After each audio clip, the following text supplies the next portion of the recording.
한번 따라 하실까요? 그 위로한 말로 기뻐하였더라. 한 번 더 따라 하실까요? 그 위로한 말을 기뻐하였더라. 이런 제목으로 말씀의 은혜를 나누기 원합니다. 예수 그리스도로 말미암아 세상은 둘로 나눠집니다. 아시는 것처럼 기원전, 기원후, AD, BC. BC가 뭐예요? 기원전이라는 것이거든요. 기원은 뭐냐면 올해가 2019년이지 않습니까? 그러니까 2019년 뒤로 돌아가면 제로가 나오겠죠. 1이 나오든가 뭐 마이너스 1이 나오든가 하잖아요. 1일서부터 시작하는 것은 AD, 아노 도미니노, 예수 그리스도 이후 라틴어입니다.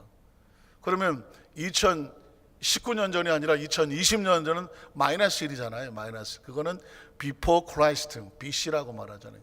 기원 전이라고 말하죠. 그러니까 세계의 시간은, 연도는 예수 그리스도로 말미암아 나누어지는 것이거든요. 예수 그리스도로 말미암아 신약과 구약은 나눠집니다. 똑같은 성경인데 어떤 것은 신약이고 어떤 것은 구약이냐? 예수 그리스도 이전은 구약이죠. Before Christ 구약입니다. Old Testament 구약이란 말이에요. 신약은 뭐냐? 예수 그리스도 이후 New Testament 새로운 약속이란 말이죠. 왜 구약일까요? 구약은 Old Testament는 예수께서 오신다, 메시아가 오신다. 근데 그분이 오셨습니다. 그러니까 그 약속은 전부 다 완성된 거니까 구약이죠. 이루어진 약속입니다. 뉴 테스타먼트는 새로운 약속, 주께서 다시 오신다. 별로 기대가 없으신 것 같은데 요즘 바쁘십니까? 뭐가 좀 잘 되십니까? 신앙은 역설적이에요. 모든 걸 다 잃어버리면 이렇게 합니다. 주여 어서 오시옵소서. 별 세상에 기대가 없으면 주여 어서 오시옵소서 이렇게 합니다. 근데 요즘 너무 잘 나가. 그런 노래도 있죠. 내가 제일 잘 나가요. 그런 노래 있습니다. 너무 잘 나가면 주여 더디 오시옵소서. 제가 요즘 할 게 많습니다. 신약의 주제는 뭐냐? 주께서 다시 오신다. 그래도 여전히 더디 오시옵소서. 아세요? 다행히 잘 나가셔서 참 다행이십니다. 그러니까 예수 그리스도로 말미암아 신약과 구약은 갈라지는 것이죠. 다행히 저와 여러분은 어느 시대 성도예요?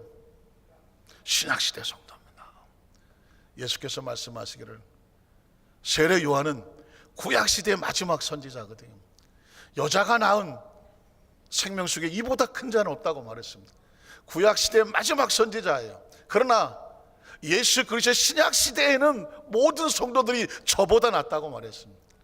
왜냐하면 구약은 오실 메시아를 경험하고 체험하지는 못합니다. 그러나 신약은 완성된 메시아를 삶 속에 누릴 수가 있기 때문에 신약 시대 성도가 복이 있다고 말하는 것입니다. 성경 속에서 그래서 구약적인 용어와 신약적인 용어가 구분이 되어져야 됩니다. 제사, 구약적인 용어일까요? 신약적인 용어일까요? 신약적인 용어죠. 아니, 제사는 구약적인 용어죠. 왜냐하면 교회에서는 더 이상 제사란 말을 쓰지 않습니다. 물론 구약 시대에는 제사를 드렸습니다. 제단을 쌓는다라고 표현을 하긴 하지만 실제는 예배를 드리는 것이죠. 구약적인 용어입니다. 신학적인 용어는 뭐라고 말할까요? 예배라고 말하죠. 예배.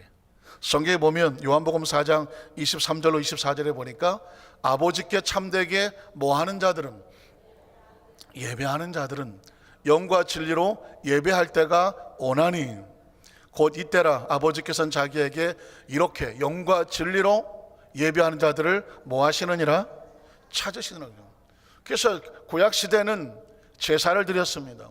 신약 시대는 제사라고 말하지 않습니다. 예배라고 말을 합니다. 그래서 구약 시대는 성전이라고 말하죠. 제단이라고 말하고 뭐 제사 드리는 곳이라고 말하고, 그래서 성전, 성막 더 이상 쓰지 않는 말이죠. 신약 시대는 뭐라고 말할까요? 예배당이라고 말하는 거예요.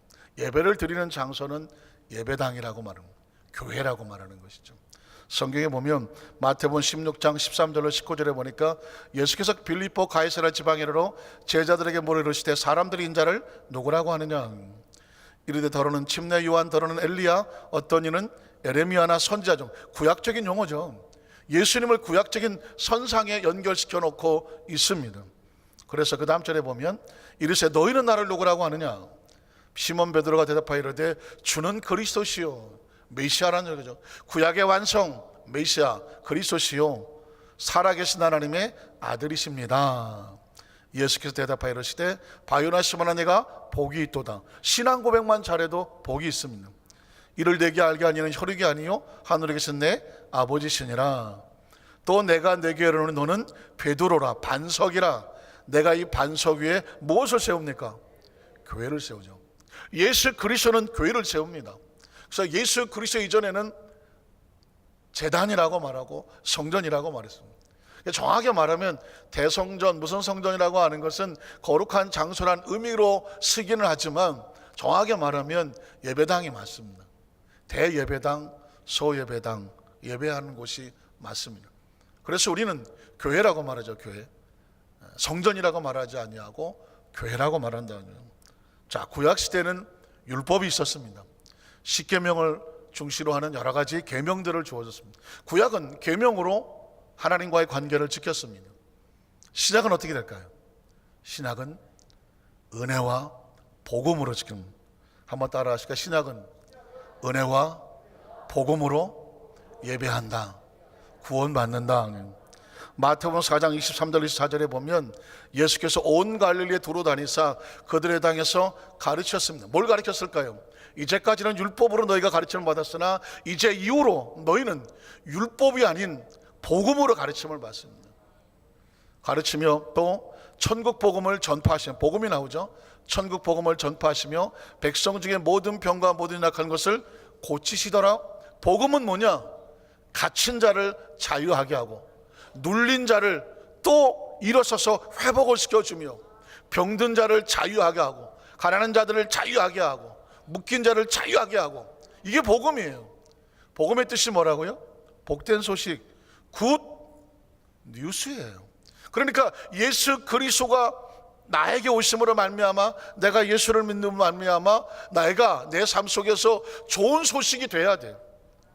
죄인이 있다면 예수 그리스도의 이름으로 용서받아 의인의 자유가 있습니다. 여러분 예수를 구주로 믿으시면 아멘 하시기 바랍니다. 이제 더 이상 여러분은 죄인이 아니에요. 죄가 묶어 놓을 수가 없습니다. 마귀가 정죄할 수가 없습니다. 그 죄는 예수님이 십자가로 덮어 놓았습니다. 그래서 죄인에게는 예수 그리스도가 굿뉴스가 되는 거예요. 인간의 지혜가 아닌 성령님을 인정하냐고 모셔드리면 성령은 우리에게 하나님의 지혜와 명철을 주십니다. 성령님을 인정하십니까? 환영하십니까? 모셔드리십니까? 그럼 성령은 우리에게 굿뉴스가 되시죠. 예수를 믿으면 성령님께서 우리에게 함께 계셔 보혜사가 되시니까 예수 믿으면 성령이 함께 계십니다. 굿뉴스죠. 예수님은 생명입니다. 병든 자는 예수 이름이면 나음을 얻습니다. 그러니까 교회에 나와서 예수를 믿지만 병도 치료받습니다. 이유는 뭐냐? 병이 치료받는 것도 구원에 속합니다. 인간은 영혼 육으로 되어 있기 때문에 영이 죄에서 사함을 받고 육체가 병에서 구원을 받고 마음의 상한 자가 말씀 속에 위로를 얻고 마음이 회복이 되죠. 구원입니다. 영도 중요하고 혼도 중요하고요, 육도 중요합니다. 다 전인적으로 중요합니다. 그래서 예수님은 자유하러 온 것입니다. 사람이 제일 무서운 게 뭐예요? 죽는 거 아닌가요? 죽는 거. 본능적으로 살려고 합니다. 아십니까? 아주 안타까운 거지만 아마 이제 안산시에도 프랭카드가 막 붙을 겁니다. 어떤 사람 우리 교회도 좀 붙여주면 어떻겠느냐라고 건너 연락이 왔는데 아직 직접 듣지는 않았습니다.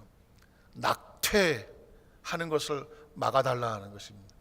그 낙태를 합법화시킬 것이냐 아니면 그것을 막을 것이냐, 지금 법적으로 여러 가지 논란이 있습니다. 어떻게 해야 될까요? 양쪽 이야기는 팽배합니다. 다 옳은 여기 자기가 옳아요. 그러나 아십니까? 혹시 낙태를 하려고 할 때 가위를 갖고 들어간다고요. 긴 가위. 그럼 그 안에 몇 개월이 됐든 간에 그 어린 생명이 본능적으로 안다는 겁니다. 가위가 들어와요. 왜 들어올까요? 죽이려고 들어오는 겁니다. 잘라내서 조각내서 끄집어내려고 들어오는 것입니다. 근데 이 생명이 자기가 안다는 거예요. 그 속에서 그걸 피하려고 필사적으로 움직인다는 것입니다. 생명이라서 그런 거거든요. 도대체 뭘 알겠습니까? 그런데 생명은 본능적으로 죽음을 싫어해요. 죽음을 두려워합니다. 그러니 그 태 속에 있는 태아도 그 정도인데, 이 세상에 살아가는 사람들이 죽음 앞에서 그냥 맹칼 없이 죽겠소 할 사람이 누가 있겠습니까? 죽음은 굉장한 두려움으로 다가오죠. 그래서 예수님 땅에 오셔서 가장 완성된 자유는 뭐냐? 죽음에서 자유를 주시는 거죠. 그가 십자가에 못 박혀 죽으신 이유가 뭔지 아십니까? 죽음을 두려워하는 너희요, 죽음이 뭔지를 보여줄게. 예수님은 죽으셨습니다. 그리고 그 죽음을 걷어차고 부활을 하십니다. 우리가 그 예수를 통해서 죽음은 끝인 줄 알았는데 예수님이 죽음에 들어가셨으나 죽음을 정복하고 사망의 권세를 깨뜨리고 부활을 하시네.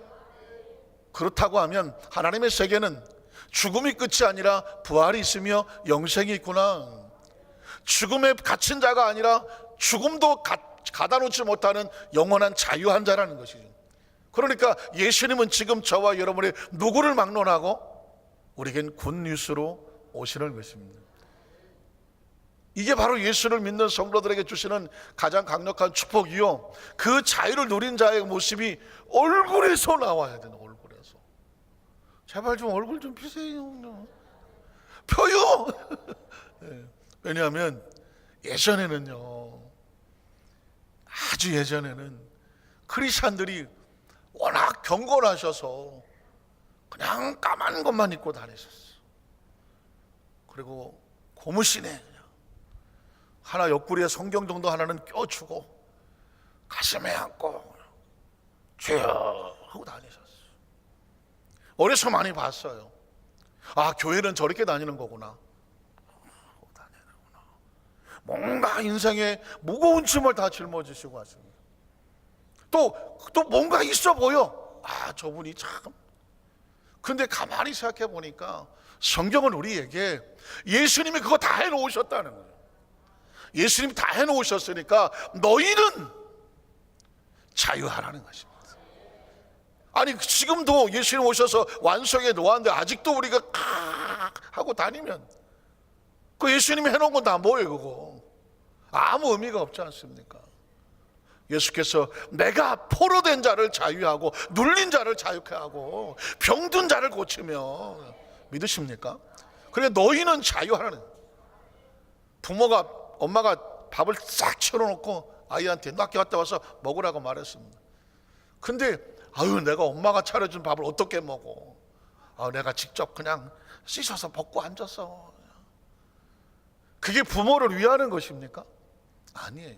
예수님은 우리에게 가장 최상의 것으로 우리에게 완성을 해 놓으셨습니다. 그러니까 우리는 그것을 누리고 자유해야 돼. 아직도 나는 죄인이요 하고 주여 죽여주시옵소서, 이건 아닌 거예요. 물론 자신이 죄인임을 고백하며 겸손하여 주여 제가 부족하여 하노니 하나님 은혜를 주십시오, 이건 괜찮아. 그런데 이건 이제 너는 괜찮다고 말했는데 맨날 와갖고 죽여주시옵소서, 이거는 그 은혜를 저버리는 것과 같아요.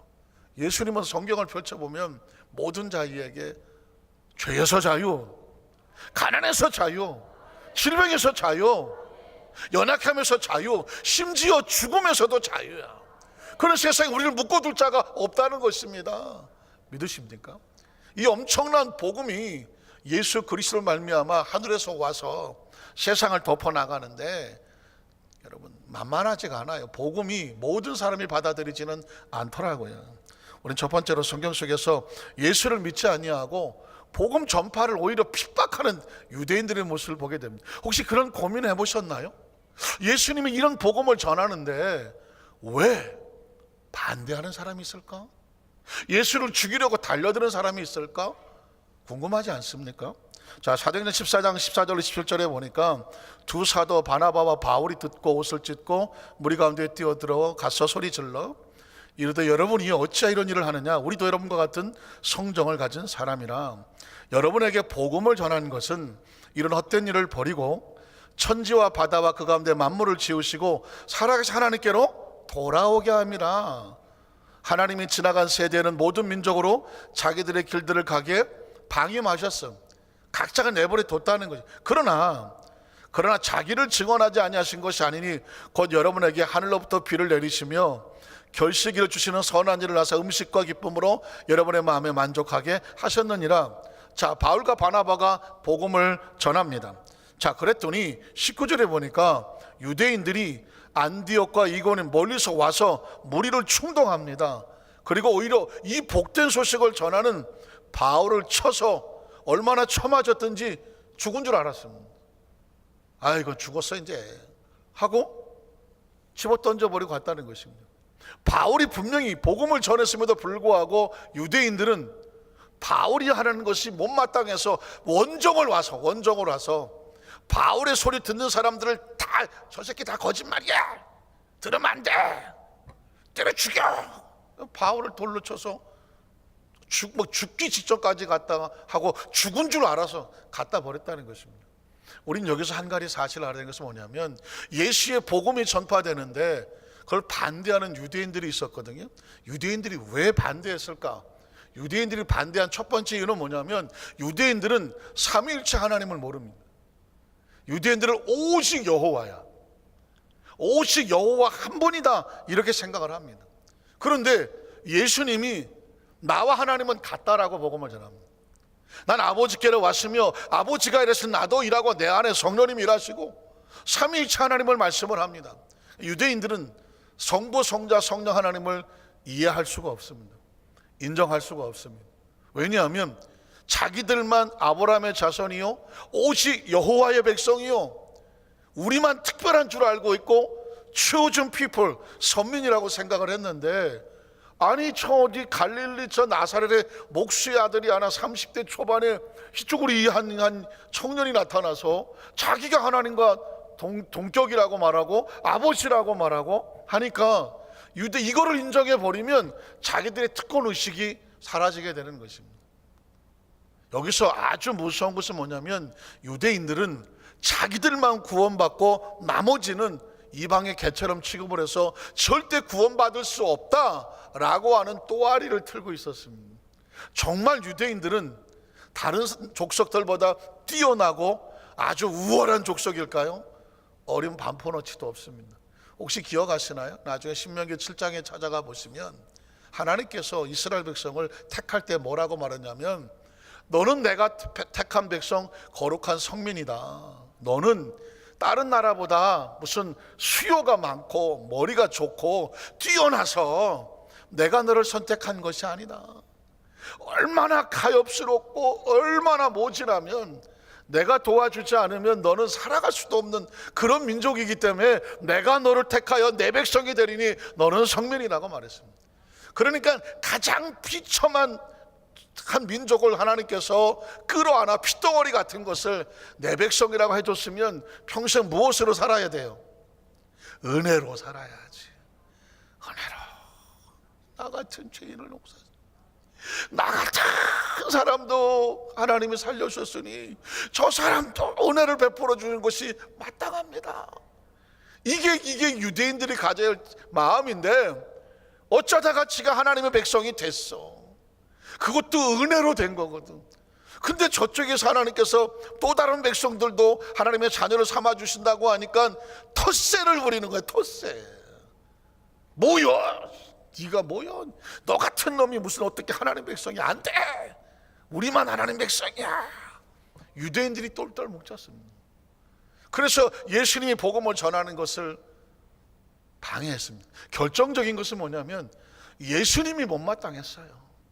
그들이 생각하는 메시아는 지금 로마의 핍박을 받고 있거든요. 그러니까 메시아가 오면 너희를 회복하고 구원하리라 했으니까 메시아는 어떻게 하고 와야 되냐면 한 키가 3m는 돼야 돼. 3m 이따시만 하고 아이언맨이나 슈퍼맨 정도 같이 뭐 망토에다 뭘 뒤집어 쓰고 막 공중을 날아다니고 막 군대를 막 그냥 뭐 엄청나게 데리고 와서 로마를 쳐서 붙이고 자기들을 다 올려줘야 돼. 그런 메시아를 기다렸어요. 강력한 메시아, 힘있는 메시아, 능력 있는 메시아를 기다렸습니다. 로마를 갖다 그냥 패대기 쳐버려 갖고 이스라엘 백성을 막 온 세계 위에 높여줄 수 있는 그런 메시아를 기다렸습니다. 그런데 메시아라고 하나 오는데 보니까 영 볼품이 없어. 목수의 아들이야. 배운 것도 없어. 생긴 걸 보니 크고 꿈에 나타날까 봐 그냥. 그렇다고 해서 뭐 세련된 말을 쓰는 것도 아니에요. 저 나사렛 사투리나 쓰고 앉았고, 볼 것도 없고 가문도 없고 무슨 외모가 있나 빽이 있나. 자기들의 지도자로 받아들이려고 하니까 도무지 바다를 거들 건덕지가 없어요. 사람이요, 그래도 뭔가 리더자로 삼으려고 하면 자기들이 뭔가 승복하고 좀 인정하고 받아들일 만한, 저건 좀 나보다 낫다라고 하는 어떤 건덕지가 있어야 거기에 좀 내가 숙이면서 어디 가서 소개하기를 우리가 모시는 주님이야 하는데, 이건 뭐 어디 가서 내놓기도 창피한. 이사야 53장에 보면 마른 땅에 자란 순 같고 삐뚤어지고 막 몰골도 형편없어서 사람들이 고개를 돌렸다고 말합니다. 그런 메시아가 왔어. 사랑하는 성도 여러분, 예수님을 외모로, 학력으로, 예수님을 겉모습으로, 출신으로 이렇게 취급하면서 그 메시아를 인정할 수 없다고 하는 유대인들의 마음이 옳습니까? 틀립니까? 왜 틀립니까? 만약 저와 여러분이, 지금 우리가 믿는 예수님이 저 뒤에서 돌아오는데 나이가 한 80이 넘었어. 머리도 그냥 막 산발을 하고 얼굴은 그냥 사막에서 지냈는지 막 피부가 거칠하고 눈은 져가지고 수염은 쳐져갖고 그리고 막 비쩍 말라, 뭐 별로 먹은 것도 없어갖고 지팡이 하나 들고 문을 열고 들어와. 내가 너희가 믿는 예수다 하고 와봐요. 믿을 수 있는 사람들, 믿을 수 있는 사람 손들어. 믿을 수 있는 사람. 여러분이 상상하는 예수님은 어떻게 올 것 같아요? 공중에서 그냥 쫙 막 빛으로 막 황금에 어쩌고 이러고 올 것 같으죠. 여러분, 어떻게 올지는 아무도 몰라요. 그러나 하나님께서 쓰셨던 사람들은, 유대인들은 뭘 착각했냐면 리더자는요 영으로 오는 거예요. 영. 하나님의 영이 가득 차야 돼. 겉모습은 엉망진창일지는 모르나, 우리가 생각하는 것보다 실망할 정도인지 모르나 그 속에 정확한 하나님의 영이 있어야 돼. 바른 영이 있어야 되며, 올바른 정신이 있어야 되며, 깨끗한 생각이 있어야 되고, 하나님 앞에 전심으로 엎드려 순종하며 말씀을 통해서 하나님의 음성을 들을 수 있어야 되며, 신학이 있어야 돼. 신학이란 뭐냐? 하나님 안에서 정확한 교리와 이것을 분별해낼 수 있는 능력이에요. 어떤 사람이 기도를 하루에 수십 시간 한다고 하는데 신학이 정립이 안 되면 성경을 완전히 자기 마음대로 그냥 갖다 들이대고 말아요. 잘못 걸리면 다 죽는 겁니다. 혹시 아시나요? 최근에 무슨 뉴스 탐구인가 뭐 어디 보니까 JMS라고 하는, 정명석이라고 하는 감옥에 갇혀가 나왔어.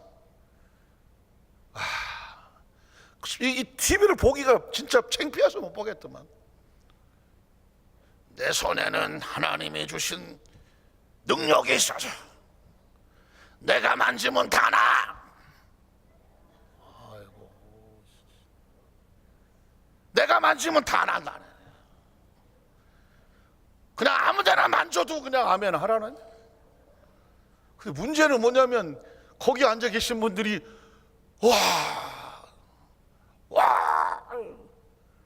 이게 상식적으로 얘기가 안 되는 거잖아요. 그런데 감옥에 갔다 온 이유가 무슨 뭐 자기 성도들을 여성 뭐 성추행하고 어쩌고 저쩌고 해서 갔다 왔는데 거기 따르는 그 사람들은 뭐라 하는지 아십니까? 우리 선생님이 예수님처럼 우리의 죄를 대신하야지. 감옥에 같이 살. 뭔 짓을 하는 거예요? 신앙도 없고 신학도 없는 거야. 이게 성격도 없고 이 잘못된 영에 빠져 들어간 거예요. 여러분 보십시오. 그래서 리더자는 외모를 보는 게 아니야. 제가 아까 80 먹은 노인 얘기했던 건 모세예요. 모세가 지금, 그 시대의 모세가 지금 이 강단에 올라와서 여러분 앞에 섰다고 했을 때 여러분이 어떻게 받아들일지가 궁금한 거예요. 왜 노인네가 왔어? 여러분, 하나님의 사람은 나이로 보는 게 아니에요. 외모로 보는 것도 아닙니다. 말씨로 보는 것도 아니고요. 그 속에 하나님의 영이 있어야 되고, 아까 제가 말씀드렸잖아요. 말씀을 분별할 수 있어야 되며, 하나님 말씀에 순종할 수 있어야 되며, 신앙과 신학이 정확해서 하나님 백성들에게 하나님을 올바로 전할 수 있어야 되는 거예요. 어떻게 생겼느냐, 어디 출신이냐, 이걸로 보는 게 아니에요. 유대인들의 결정적인 실수는 뭐냐? 예수님이 속에서 하는 말씀을 들으려 하지 아니하고 그의 외모와 그의 출신과 그의 보잘것없음에 스스로 돌려버렸습니다. 반대로 새파랗게 젊은 30대 한 청년이, 우리가 봐도 겉으로 흠모하는 게 아무것도 없는 한 청년이 와서 여러분들 앞에 와서 내가 여러분에게 온 하나님 말씀을 전하겠습니다 라고 말할 때, 넌 뭐냐? 너 몇 살이냐? 그럴 수 있지 않을까요? 누가 그랬나요? 예수님이 오셨다는 거예요. 예수님 나이 30에 말씀을 전하셨단 말이죠. 하나님의 말씀을. 제가 여러분에게 도전하고 싶은 이야기는 뭐냐면, 우리 속에 어떤 편견을 가지고 신앙생활을 하면서 말씀 앞에 서시는지를 궁금해하는 것입니다. 왜냐하면 유대인들이 그랬기 때문에, 혹시라도 우리가 그런 어떤 편견을 가지고 이럴 거야 라고 생각을 하신다면 우리 속에 유대인과 같은 편견이 있지 않을까, 이걸 두려워하는 것입니다. 이래야 돼, 내 생각에는 이래, 내 경험으로는 이래 라고 하는, 여러분 우리 각자 가지고 있는 생각이 혹시라도 그리스도께서 우리에게 주시고자 하는 복음을 가로막고 있지는 않습니까? 이게 두려운 거예요. 유대인들은요, 무식한 사람 아닙니다. 성경을 얼마나 많이 읽는지 모릅니다. 신명기 5장 6장 쉐마를 보면 주야로 묵상하며 말씀을 적어서 맞박에 성냥통으로 붙이고 손목에 메고 옷에 써붙이고 천장에 써붙이고 문지방에 인방에 써붙이면서 그냥 말씀을 줄줄줄줄 외우는 사람이었습니다. 외우면 뭐해? 영적인 분별력이 없어서 나같이 성경 많이 아는 사람 나와보라 그래. 자기들이 제일 잘났거든요. 여러분 어떻게 생각하십니까? 여러분은 하나님 앞에서 여전히 겸손하십니까? 야, 나 같은 사람이 어떻게 은혜를 입어서 여기 있을까? 나는 이 모인 사람 중에서 가장 연약한 자입니다. 그러니까 나 외에 다른 사람은 나보다 다 잘난 거예요. 그래서 그 옆에 있는 모든 사람이 나보다 잘난 사람으로 그들을 섬길 수 있는 마음을 가질 수 있어야 비로소 크리스찬인 거예요. 그래도 내가 우리 교회에서 한 중간은 가지, 아마 중간은 가지, 겸손한 것 같으나 어떻게 생각하세요? 내 밑에 이렇게 얘기하는 순간 죄송하지만 유대인이 되는 거예요. 바울은 가장 똑똑한 사람이었으나 복음의 은혜가 들어가고 나서 그렇게 말하거든요. 아, 내가 죄인 중에 괴수구나. 죄인 중에 괴수. 내가 제일 못난 놈이구나.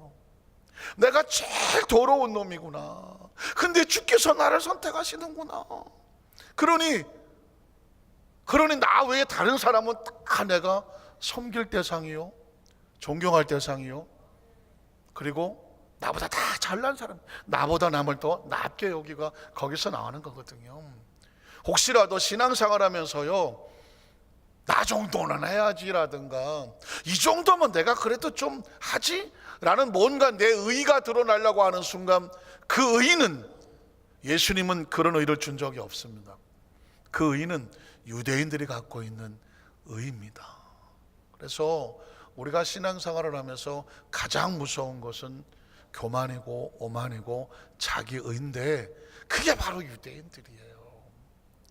진짜 길거리에 내버려두면 죽을 수밖에 없는 핏덩어리 같은 유대인들을 하나님이 건져서 내 백성이라고 세워놨더니 이게 자라서 한다는 소리가 돌아다니면서 웬 깡패같이 돌아다니면서 다 판단하는 거예요. 우리 아버지가 누군지 알아? 야훼 하나님이야, 여호와야. 아유, 저 같은들 더러워갖고 아이고 다 판단하고 다니.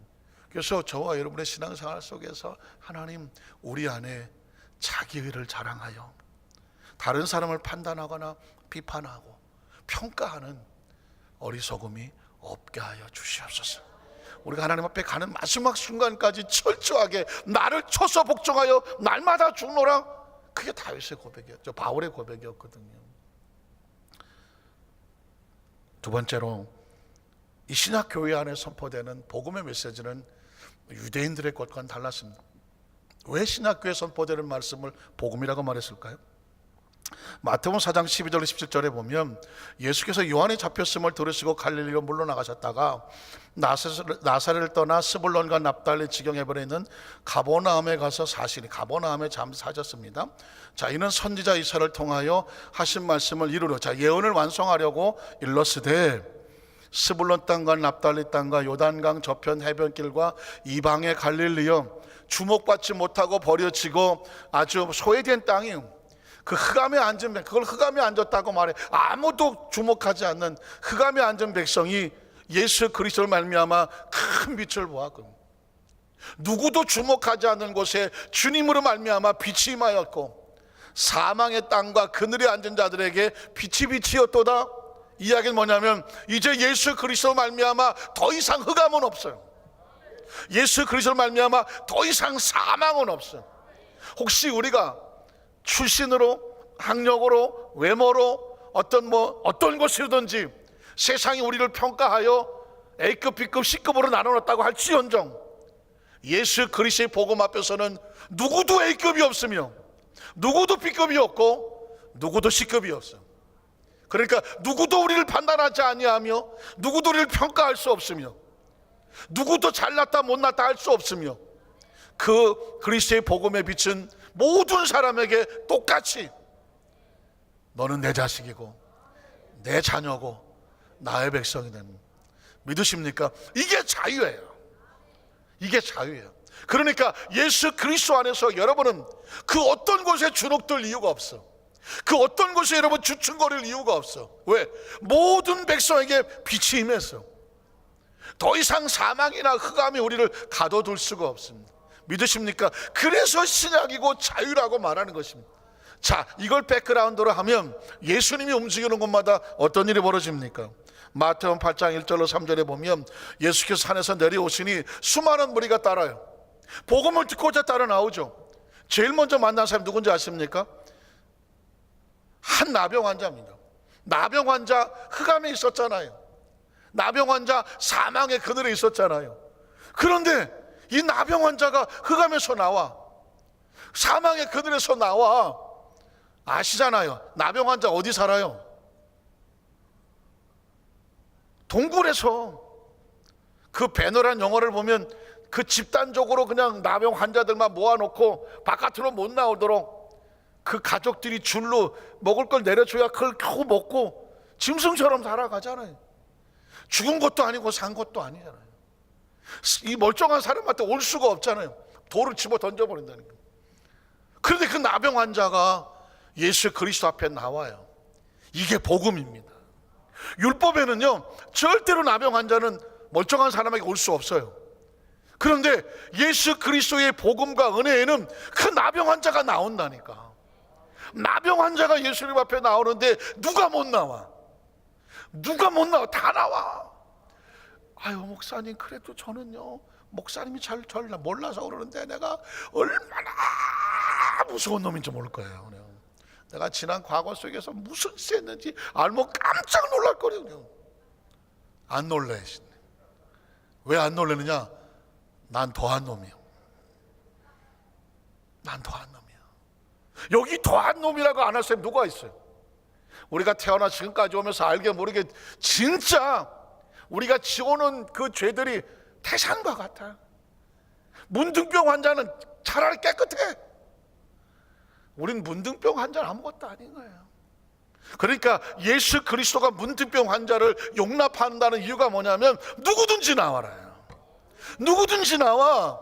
예수님은 평가하지 않는다, 거절하지 않는다, 신문하지 않는다, 비판하고 정죄하지 않는다. 보실까요?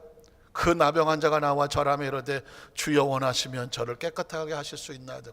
율법은 어림도 없어요. 나병 환자 나오면 그냥 돌로 쳐 죽여도 죄가 아니에요. 이 나병 환자가 예수님 앞에 마음을 묻는 거잖아요. 자, 아시는 것처럼 그 다음 절에 보니까 예수께서 손을 내밀었다고 말하죠. 제가 이 본문을 말할 때마다 항상 여기를 만진다고 말하죠. 십자가가 그런 거예요. 누구든 용납하는 거예요. 혹시 우리가 저런 새끼도 나옵니까? 혹시 그런 사람이 있을지 몰라요. 저게 천국 가고 나 천국 안 간다, 지옥 간다고. 그럴 수 있어요. 진짜 그럴 사람이 있을 수 있어요. 근데 여러분 보십시오. 그 어떤 누구도 나는 용납이 안 돼도 예수 그리스도는 용납이 되는 거예요. 왜? 그리스도는 은혜와 복음이에요. 두 가지나 복음이에요. 예수께서 손을 내밀어 그에게 대시며 이르시되 내가 원한다고 말해요. 뭘 원할까요? 깨끗함을 받을 지어다. 그 문둥병 환자에게 예수님께서 뭘 요구하던가요? 구약시대는요, 너 저 요단강 가서 7번 몸 씻으라. 엘리사가 나만 장군에게 요구를 하더라고요. 가서 씻어. 그런데 예수님은 그것도 안 시키네요. 그의 몸에 손을 대어주시며 말씀하시기를 깨끗함을 받을지어다. 이게 바로 완성된 치유예요. 오늘 시간 어떤 질병을 가지고 나왔다고 할지라도 병을 가지고 있으면 죄책감이 있어요. 내가 혹시 뭘 잘못해서 병이 걸렸나? 아니면 내가 뭘 어때서 그런가? 그러면서 또 무슨 생각이냐면 내가 뭘 해야, 뭘 많이 해야 병이 나을까? 이런 뭔가라는 어떤 요구되는 행위와 내가 해야 될 행위 같은 고민과 갈등이 있어요. 그러나 오늘 예수님께서 말씀합니다. 내가 원해. 나음을 얻을지어다. 예수님이 원해서 낳는 거예요. 원해서. 그러니까 예수님이 다 지불해 놓았다니까. 중요한 것을 내가 받아들임으로 여러분이 지나간 과거에 내가 병으로서 가지고 있는 생각과 모든 판단과 이율 다 내려놔. 그리고 이렇게 기도해요. 주께서 원하시오니 내가 나음을 입었습니다. 아니, 나음을 입었습니다가 아니라 나았습니다. 그래요. 왜? 다 거놨어. 그 병을 짊어지셨다고 말씀하셨어요. 그것을 믿고 가면 돼. 그래서 믿은 모습을 바라보고 믿었다고 나았다고 선포하고 그 질병을 떠나갔다고 선포하고 그리고 그 생명 하나님께 맡기는 거예요. 믿으십니까? 왜? 내 믿음대로 될지어다. 마태복음 8장 10절로 13절에 보면 백부장 이야기가 그래서 나오는 거예요. 그래서 성경은요 띄워놓으면 안 돼요. 흐름을 쭉 타고 올라와서 여기서 백부장이 왜 나와? 문둥병 환자가 나오더니 갑자기 백부장이 왜 나와? 문둥병 환자는 율법에 저주받은 사람, 백부장은 유대인이 아닌 이방인으로서 그 율법으로는 들어올 수 없는 사람. 그런데 이 백부장이 예수님 앞에 나와. 그리고 말씀해. 여기서 말씀만 하시면 내 하인이 낫는다고 말해. 예수께서 율법에서 말하면 되도 않는 소리 하지도 말라고. 너 같은 놈에게는 그 하나님의 율법이 가당치 않다고 말했을 거예요. 예수님은 그렇지 않아요. 로마의 백부장이라고 할지라도 예수님은 그를 용납해요. 여러분이 어떤 출신이고 어떤 과거를 가지고 있었든지 간에, 어떤 핸디캡을 가지고 있었든지 간에, 어떤 부족함을 가지고 있었든지 간에 예수님은 그걸 전혀 개의하지 않아요. 그냥 받아들여 주셔요. 이 자리에 나왔다는 것 하나로 끝나는 거예요. 그래서 예수님께서 들으시고 놀랍게 여겨 이르시되 다른 자들에게 이르시되 내가 진실로 너에게 이르노니 이스라엘 중 아무에게서 이만한 믿음을 보지 못하였노라. 또 너에게 이르노니 동서로부터 유대인들이 드리면 기가 막힐 노릇입니다. 우리끼리만 나만 해야 돼. 그런데 예수님 말씀합니다. 이 하나님의 나라 완성된 이 치유 동서남북으로부터 수많은 사람들이 믿고 나오면 어떻게 돼요? 아브라함과 이삭과 야곱과 함께 천국에 앉아. 천국은 이미 완성된 나라예요. 천국에 앉으려니와 그 나라의 본자손들 자기들이 특별하다고 말하고 유대인들, 아브라함의 자손, 성민이라고 말하는 너희들은 바깥 어두운 데 쫓겨나서 거기서 울며 이를 갈게 되리라. 그러니 유대인들이 환장하는 거지. 이때까지는 자기들이 아브라함의 자손이라는 거 하나 때문에 그냥 다 하나님의 축복을 혼자 받는 줄 알았는데, 예수님 와서 말씀하는 것입니다. 하나님의 나라는 출신이나 혈통으로 받는 게 아니야. 복음의 은혜 속에 들어와야 받는 거야. 그리고 말씀하신 그 다음 절에 13절, 예수께서 백부장에게 이르시되 가라, 내 믿음대로 될지어다. 우리가 뭘 믿나요? 예수 그리스도의 생명을 믿습니다. 그리스도 말미암아 하나님의 자녀된 것을 믿습니다. 그의 완성된 치유를 믿습니다. 완성된 하나님의 나라를 믿습니다. 우리의 변화된 신분을 믿습니다. 여러분은 변화된 신분이에요. 하나님의 자녀된 신분이에요. 그러니까 자녀는 아버지 것, 어머니 것, 왕의 것을 누려야 돼. 교회는 그 누리는 곳이에요. 그것을 기대하는 곳입니다. 오늘 밤에도 여러분, 예배는 하나님과 만남이에요. 기대를 하셔야 돼요. 하나님 은총을 기대하세요. 그 생명이 넘쳐날 것을 믿습니다. 사도행전 15장 13절로 21절에 보면 하나님께로 돌아온 자가 많습니다. 말을 마치며 야고보가 대답하여 이르되 형제들아, 내 말을 들으라. 하나님이 처음으로 이방인 중에서 자기 이름을 위할 백성을 취하시려고, 이방인들이 들어오죠. 그들을 돌보신 것을 시몬이 말하였으니 선자들의 말씀에 이와 일치하도다 기록된 바, 이후에 내가 돌아와서 다시 다윗의 무너진 장막을 다시 지으며 그 허물어진 것을 다시 지어 일으키리니, 이는 그 남은 사람들, 자, 남은 사람들은 이스라엘 백성들을 말해요. 그리고 내 이름으로 일컬을 받는 모든 이방인들로 주를 찾게 할 것이다. 이게 하나님의 뜻이에요. 하나님의 나라는요, 이스라엘 백성뿐만 아니라 모든 이방인들을 다 품으려고 해요. 근데 이걸 가로막는 게 뭐냐? 유대인들이 안 된다는 거예요. 우리끼리만 된다는 거예요. 예수님이 오셔서 이 벽을 헐러 오신 것이죠. 자, 마지막 세 번째로, 그래서 복음인들은요, 이 복음의 소식을 들으면서 자유할 것이냐, 아니면 유대인들처럼 찝찝하고 시험에 들어서 그리스도의 복음 앞에 저항할 것이냐, 자신의 정체성이 드러나는 것입니다. 사도행전 15장 23절 28절에 보면 그 편에 편지를 붙여 이르되 사도와 장로된 형제들은 안디옥과 수리아와 길리기에 있는 이방인 형제들에게, 이방인 형제라고 말하죠. 놀라운 일이죠. 이방인을 형제라고 말하죠. 문안하노라. 들은즉 우리 가운데서 어떤 사람들이 우리의 지시도 없이 나가서 말로 너희를 괴롭게 하고 마음을 혼란하게 한다 하기로, 사람을 택하여 우리 주 예수 그리스도의 이름을 위하여 생명을 아끼지 않는 자인 우리가 사랑하는 바나바와 바울과 함께 너희에게 보내기를 만장일치로 결정하였노라. 그리하여 유다와 실라를 보내노니 그들도 이를 말로 전하리라. 성령과 우리는, 지난 시간에 기억했다죠. 성령과 우리는 이 요긴한 것들 외에는 아무 짐도 너에게 지우지. 잘 들어보십시오. 교회 안에 들어오는 새로운 이방인들, 다시 말해서 예수를 믿지 아니하고 모르고 부러운 이제 새로 예수를 믿는 사람들에게 우리가 해야 될 것은 뭐냐면, 그들에게 아무 짐을 지워서는 안 돼요. 예수 믿는 사람은 이래야 돼, 이래야 돼, 이래야 돼, 이래야 돼. 먼저 믿었다고 해서 이래라 저래라고 절대 어떤 멍에를 지우면 안 돼. 먼저 해야 될 이야기는 뭐냐면, 자유한 축복을 먼저 가르쳐 주어야 돼. 변화된 신분을 가르쳐 주어야 돼.